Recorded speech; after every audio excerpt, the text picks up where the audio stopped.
Many of you will know that here in Salisbury, one of our greatest treasures is our Magna Carta.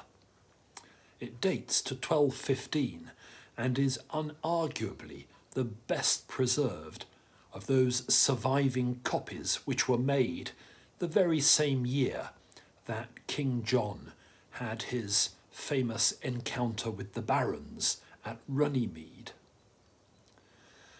Magna Carta gained its global reputation because it was an attempt to rein in the unchecked power of the king. As we know, the impact of some of the clauses it contains is still felt today.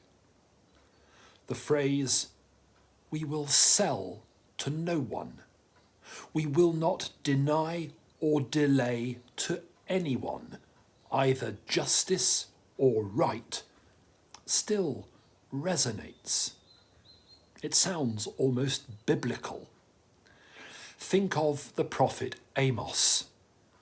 "Let justice roll down like waters, and righteousness like an ever-flowing stream."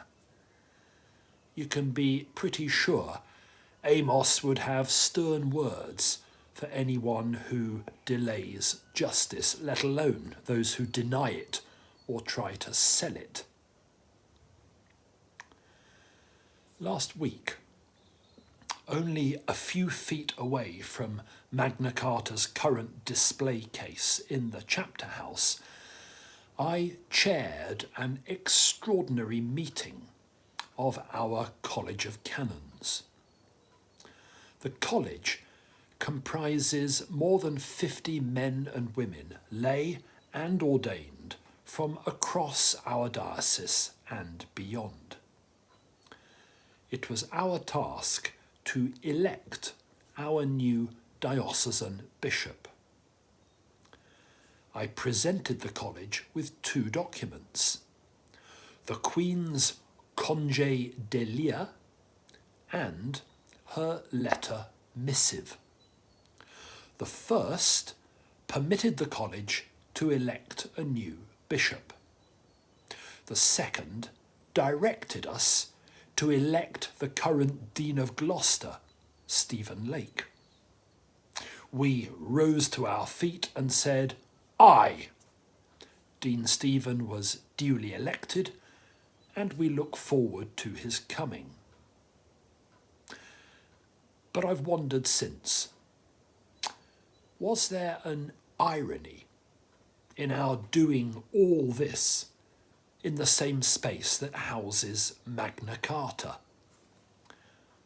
Was this election evidence of a last vestige of unchecked royal power, directing the college to choose the sovereign's candidate to be a bishop of the church in this part of England? Well, it's undoubtedly odd, but I don't think it's on a par with what had upset the barons 807 years ago. There's a crucial difference. The requirement that the college elects the only candidate put forward is a requirement established by law, by the Appointment of Bishops Act 1533, to be absolutely precise. That law binds both sovereign and church. No one is beyond it. The principle of Magna Carta endures. Now, I'm a former lawyer who is married to a lawyer, so I suppose I would say this. But the value of law, which applies to all of us, is that it can embody the values of a community. It can declare some acts, stealing or deceiving others, to be unlawful. It can encourage some acts, like paying taxes, caring properly for children. It can establish entitlement to healthcare and education. It can protect against discrimination on grounds of gender or race or orientation. Good law ensures that justice cannot be delayed or sold or denied. It can turn the prayer of Amos for justice and righteousness into the experience of those who live under it. Thank God for it. I believe that Thomas Merton once said this: we should get down on our knees and thank God that we can't live in just the way we would like to. Think about it.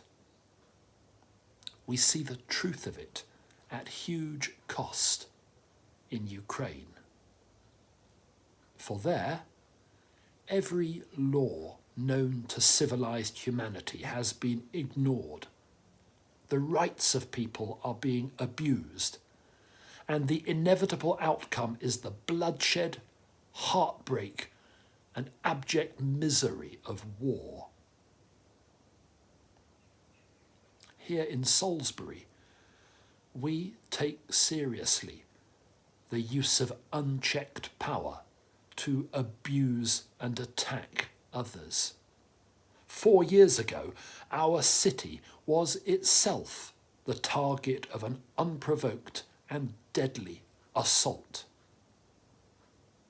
So, from this home of Magna Carta, my prayers today are for Ukraine, that justice for its people will not be delayed any longer, and that it will not be denied, that its people will be able to live within their national boundaries, free from fear of attack, and that their Russian neighbours will learn anew to respect the law that properly governs our global polity, the law that preserves us in peace.